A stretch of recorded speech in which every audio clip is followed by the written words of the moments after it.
De cuarto grado de educación secundaria, muy buenas noches.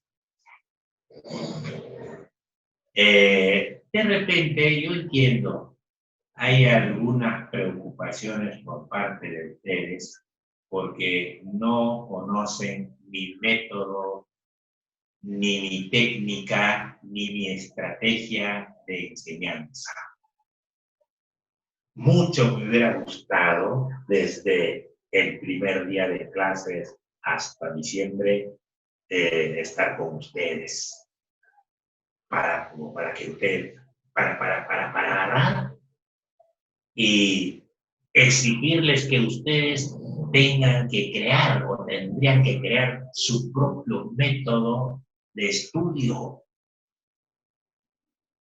Eso les aconsejo como un profesor, como un maestro, como un amigo, como un padre de familia. Tienes que crear tu propio método y técnica y estrategias de estudio tú.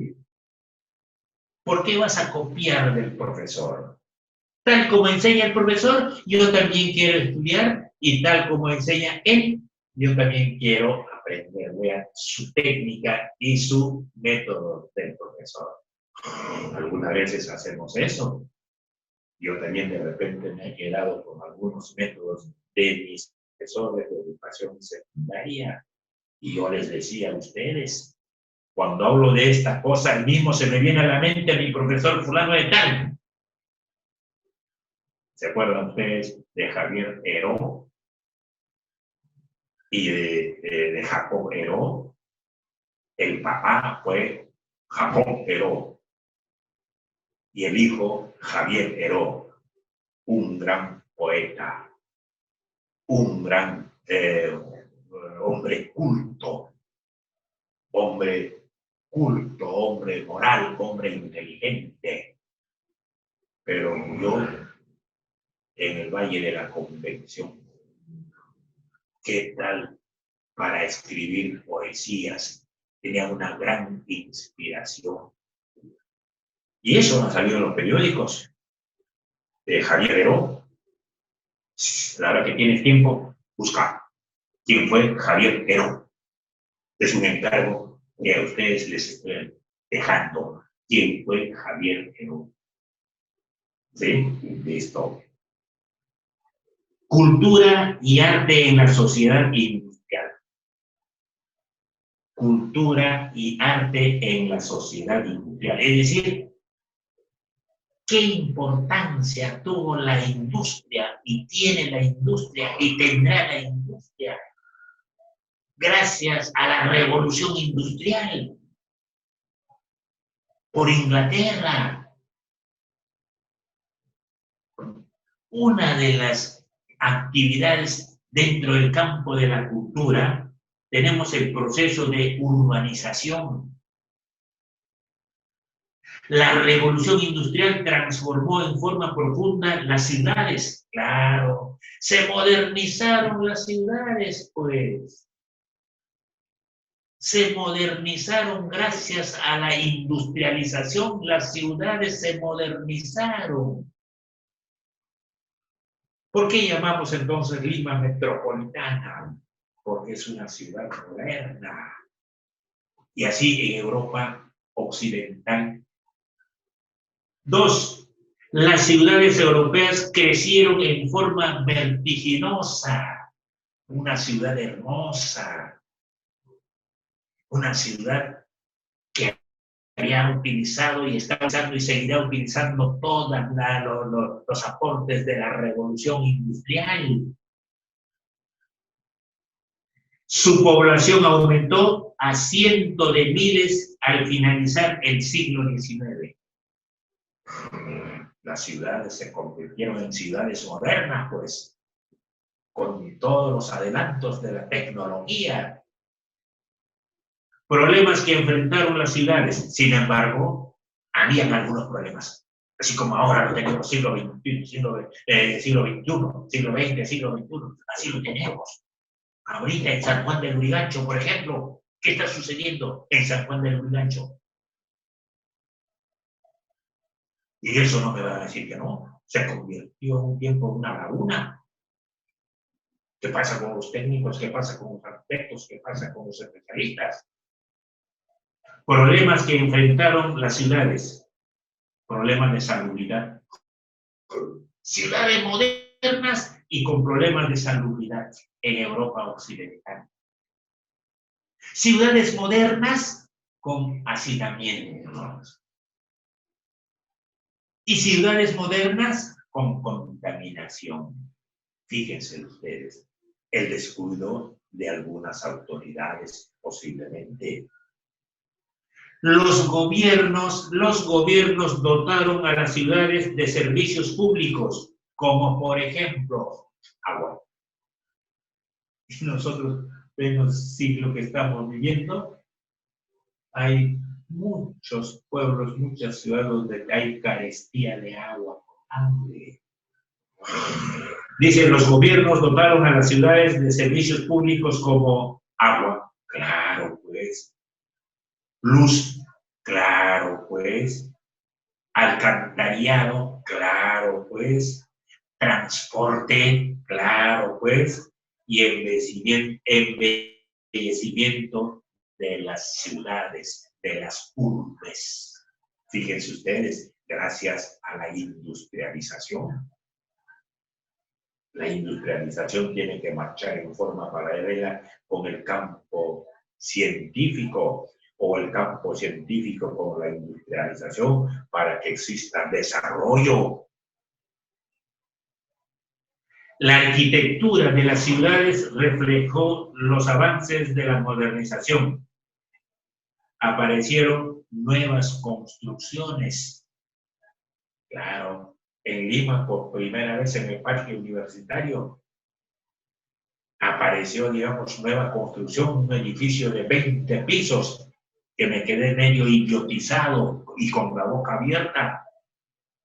¡Qué barbaridad! Ahora te vas a Lima, todos los distritos de Lima metropolitana, cualquier cantidad de edificios, de 10, 15, 20 pisos, 10, 15, 20 pisos. Claro, gracias a la modernidad. Y la modernidad gracias a la industrialización. Arquitectura de las ciudades reflejó los avances de la modernización. Aparecieron nuevas construcciones, claro. Estaciones de ferrocarriles. Cualquier cantidad de ferrocarriles. Te vas de España a Italia, el ferrocarril, 2 horas, 3 horas, ya está, porque se desplazan a gran velocidad. Claro. Y rascacielos, es decir, edificios de 50 pisos, 60, 80 pisos, 100 pisos. Estamos viendo cuando alguna vez pasan ahí algunas noticias de Estados Unidos, de Nueva York, de esos edificios. Eso es gracias, pues, a la industrialización. Se utilizaron nuevos materiales como el hierro para la construcción, hormigón armado, mezcla y combinación. ¿Qué cosa es mezcla? ¿Qué cosa es combinación? Y el acero para las construcciones. La cultura urbana invita al surgimiento de las sociedades de masas. ¿Qué entiendes tú por sociedad de masas? ¿Qué entiendes tú por sociedad de masas? Podría ser una pregunta. Formas modernas de ocio. ¿Qué diablo viene a ser el ocio? Señorita de cuarto de secundaria, alumno joven de cuarto de secundaria, ¿qué es para ti el ocio? ¿No será un espacio de tiempo en donde lo tengo que utilizar para desarrollar, para trabajar o para hacer algunas actividades extraescolares que no tiene que ver nada con el colegio? Si no, me voy pues allá a ese cerro donde está el Cristo Redentor aquí en Barranca.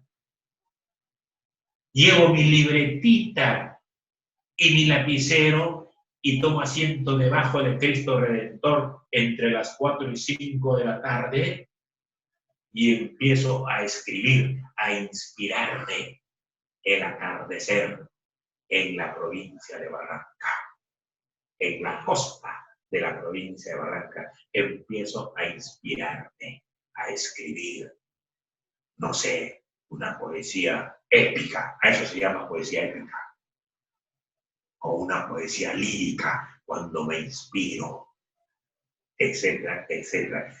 Estoy utilizando eso en mi momento de ocio. O de repente, pues, a aprender a nadar, pues, en la piscina, en mi momento de ocio. O de repente, pues, a aprender a tocar guitarra, momento de ocio. Entonces, ¿qué cosa viene a ser el ocio? Y prensa moderna. Prensa moderna. Es decir, utilizando la tecnología y la industrialización, la prensa moderna, porque van a utilizar todos los instrumentos, todas las maquinarias para agarrar y reproducir cualquier cantidad de informaciones a nivel local, regional y nacional. El desarrollo científico. La formulación científica más importante fue la teoría de la evolución de Charles Darwin. ¿Eso lo sabes tú? ¿Eso lo sabes tú también? La evolución de Charles Darwin. Por supuesto. Profesora Milagros. La teoría de Charles Darwin. La obra, el darwinismo científico. Cuando sale el darwinismo científico, más tarde, muchos hombres inteligentes, especialistas dentro del campo de la historia, de la filosofía, se preocupaban y preguntaban, oye, ¿por qué ha perdido el Perú en la guerra con Chile? ¿Por qué ha perdido? ¿Cuáles fueron las causas, los factores para que el Perú pierda en la guerra con Chile? En la campaña marítima y en la campaña terrestre. Ese trabajo de averiguación, de investigación de los europeos llegó hasta el Perú. Y los catedráticos de la especialidad sanmarquinos empezaron pues también a investigar, a averiguar, a indagar el por qué habíamos perdido en la infausta guerra del Pacífico, por vía marítima y por vía terrestre, que los chilenos nos dieron duro en nuestra propia casa. Y el resultado fue lo siguiente. Esos profesionales dijeron, primera causa, porque el Perú no tenía ejército, soldados preparados con la nueva tecnología. En segundo lugar, carencia o falta de armamentos por vía marítima, terrestre y aéreo, qué sé yo. Y en tercer lugar, porque los soldados que integraban eran personas no capacitadas, no tenían un gran uso de razón, no eran inteligentes, no eran cultos. Entonces, los que mayormente habían, sobresalido, fueron los de la raza blanca. Y a eso fue lo que se denominó el darwinismo social. Como el darwinismo científico, más tarde llama a un darwinismo social.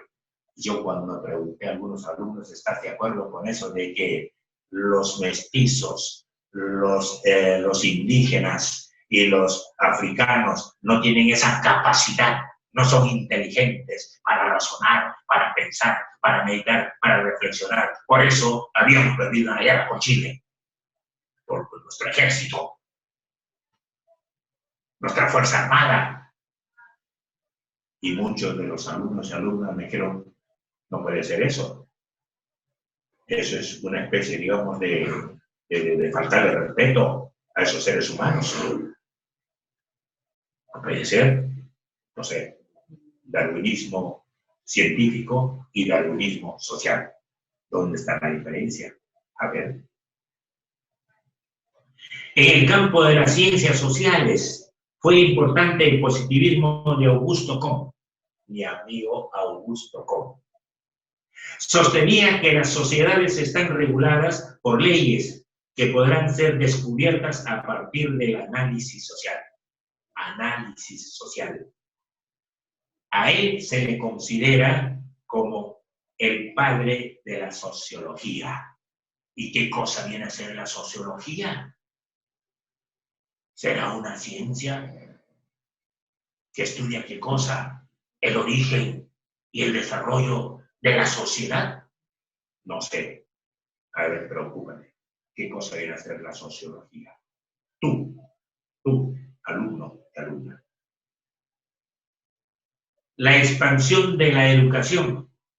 Se dio una drástica reducción del analfabetismo, a quienes se le denomina analfabetos en nuestro país. ¿Qué viene a ser el analfabetismo en nuestro país?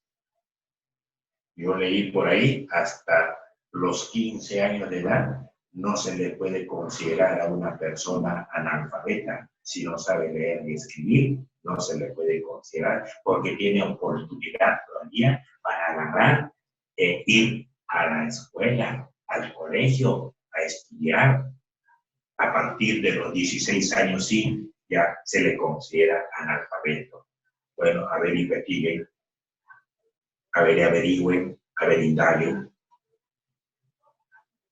Se dio una drástica reducción del analfabetismo en las ciudades europeas.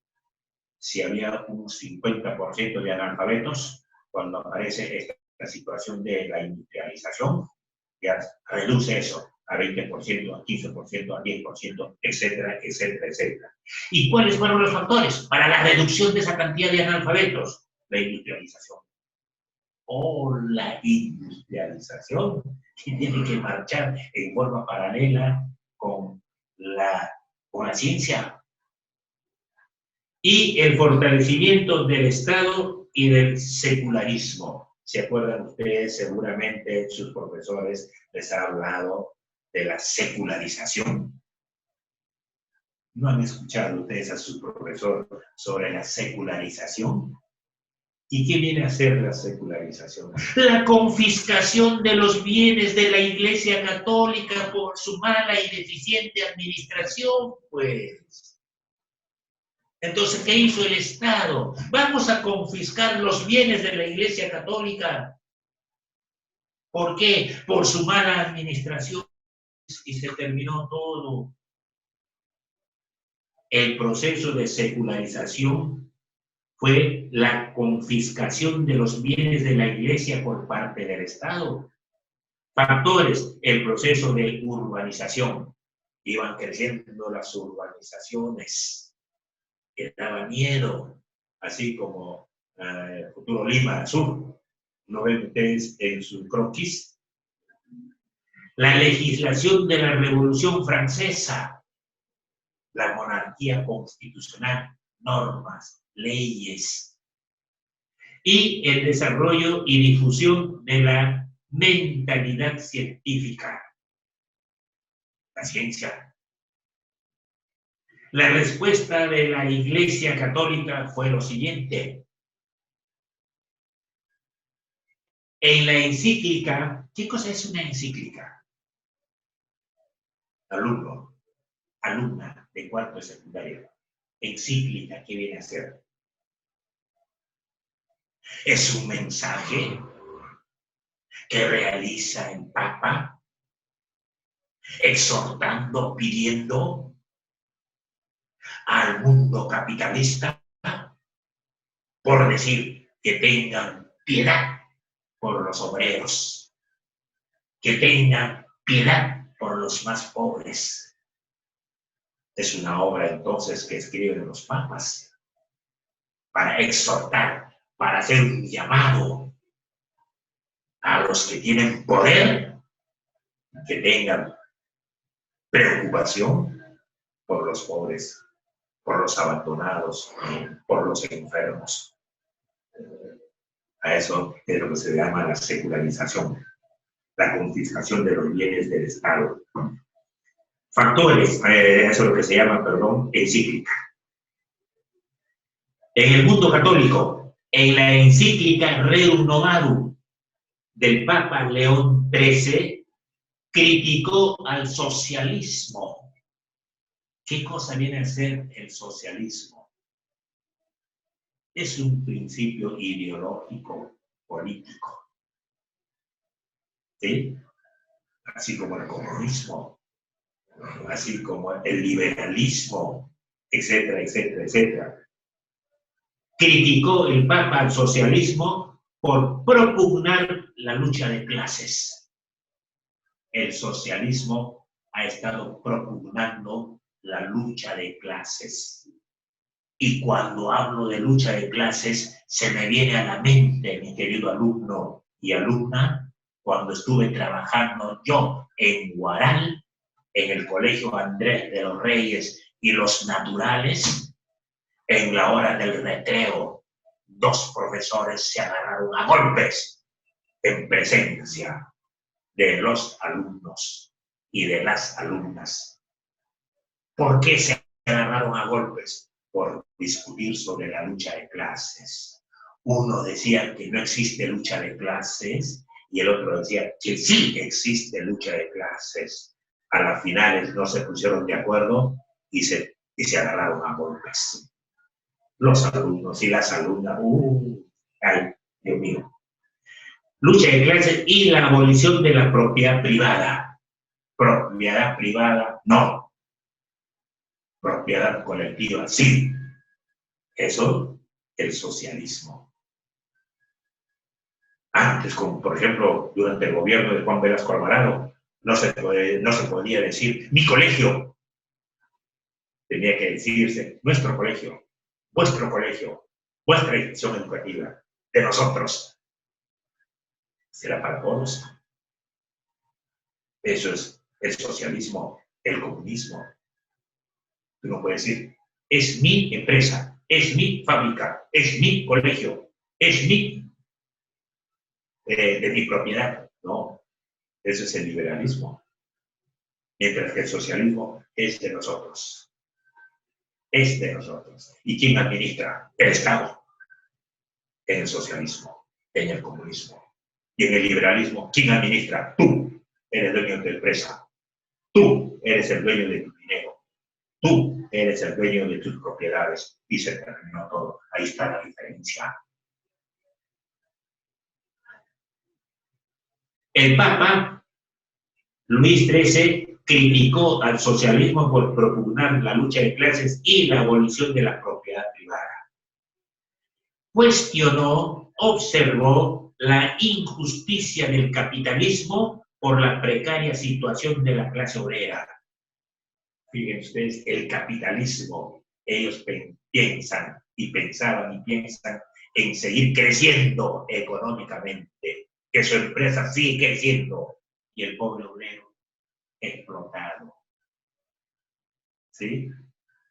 Por eso dice aquí, cuestionó, observó las injusticias del capitalismo por la precaria situación de la clase obrera, de los trabajadores. El Estado debe proteger, dijo el Papa León XIII, a los más pobres, que sería la base de la doctrina social de la Iglesia. Que el Estado proteja a los más pobres, pues. Estas cuestiones de lo que se ha repartido en los municipios por parte del Estado, de la canasta, qué sé yo, ha debido de haber empezado por los más pobres, por donde están, por el Cerro San Cristóbal, por donde están en la cima de los cerros, ahí están los más pobres, pienso yo, ojalá me equivoque, pero por ahí está, no hay agua, no hay luz, no hay, digamos, unas calles, unas avenidas bien hechecitas, bien construidas. No hay, pues.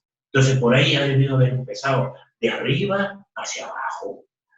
Pero aquí no, ha empezado de las ciudades, creo. Ay, Dios mío. Por eso dice aquí, el Estado debe proteger a los más pobres, que sería la base de la doctrina social de la Iglesia, según el Papa Leo XIII. Y el mundo protestante, en el mundo protestante surgió el metodismo, que fue un movimiento religioso que atrajo la atención de los sectores obreros en Inglaterra. En Inglaterra. ¿Sí? ¿Me están entendiendo? Sí. Y el arte, segunda mitad del siglo XIX, surgieron la pintura y la fotografía. La pintura, impresionismo y el realismo. Impresionismo, características, abandono del color negro. Los artistas impresionistas abandonaron el color negro de la pintura. Tendencia a reflejar los efectos de la luz y el color. La influencia de la fotografía. Representación de estampas japonesas. Cuando hablo de japonesas, siempre sus cuadros están llenos de mariposas. Hay gentes irresponsables del Perú, de la zona de la selva, cazan esas mariposas en forma ilegal y por lo bajo lo llevan al aeropuerto y lo exportan rumbo a Japón.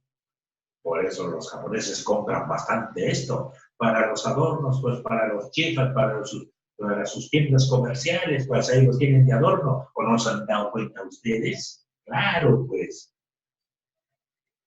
Dice luego, aplicación de la mezcla óptica, combinación de colores, reacción contra la pintura de salones, no permite la creación y el lenguaje plástico. Pintores Eduardo Manet y Claude Monet. Y luego viene el realismo. El deseo de ser objetivos, reales, concretos, objetivos. Expresar una visión distanciada y fría de las cosas. Una visión, digamos, distanciada y fría de las cosas. Cuando hablo de esta palabrita, utilizo distanciamiento, me acuerdo de esta situación que estamos viviendo a una distancia de 1,5 metros, 2 metros. Dedicación a temas de su propia época y de la vida cotidiana. Pintores, Gustavo Courbet, Honoré Daumier y Jean-François Millet. Ay, Dios mío, pintor de la vida campesina. Y por último, fotografía. También está dentro del campo de la industrialización la fotografía, máquinas, pues. Claro. Creadores, Nicephore y Louis Wagner, franceses. En 1861, fotografías de color creado por el físico británico James Clerk. En 1888, Jorge Eastman, estadounidense, norteamericano, creó el rollo de películas y la primera cámara portátil. Y luego el invento del rollo de películas marcó el inicio de la fotografía moderna a nivel universal. Todo esto gracias a la tecnología, a la industrialización. Por eso muchos países se preocupan por mejorar la producción y adquiriendo, comprando o modernizando la industria. ¿Sí? Muy bien, alumnos. Actividades vayan desarrollando de forma progresiva. Primera pregunta. Durante el siglo XIX, ¿cuáles fueron las principales características del desarrollo científico producido en Europa durante el siglo XIX? ¿Cuáles fueron las principales características del desarrollo científico producido en Europa? Estoy hablando de Europa occidental, por si acaso. Porque hay Europa oriental también. ¿Sí? 2. ¿Qué relación existe entre la industrialización y la reducción del analfabetismo? ¿Qué tenía que ver la industrialización para reducir el analfabetismo? ¿O tenía que ver muchas cosas? A ver, investigue, converse, charle, parle, ¿sí? Tienes un hermano de repente universitario, tienes un papá gran profesional letrado, a ver, a manera de conversación, claro. Y 3, ¿cuáles fueron los valores e ideas que planteó la Iglesia Católica con relación a la situación de los obreros? ¿Qué dice la Iglesia Católica con relación a la situación de los obreros? De la gente pobre, de la gente más necesitada, ahora sobre todo en esta época en la que estamos viviendo una situación tan difícil desde el punto de vista de la salud y desde el punto de vista de nuestra economía. ¿Sí?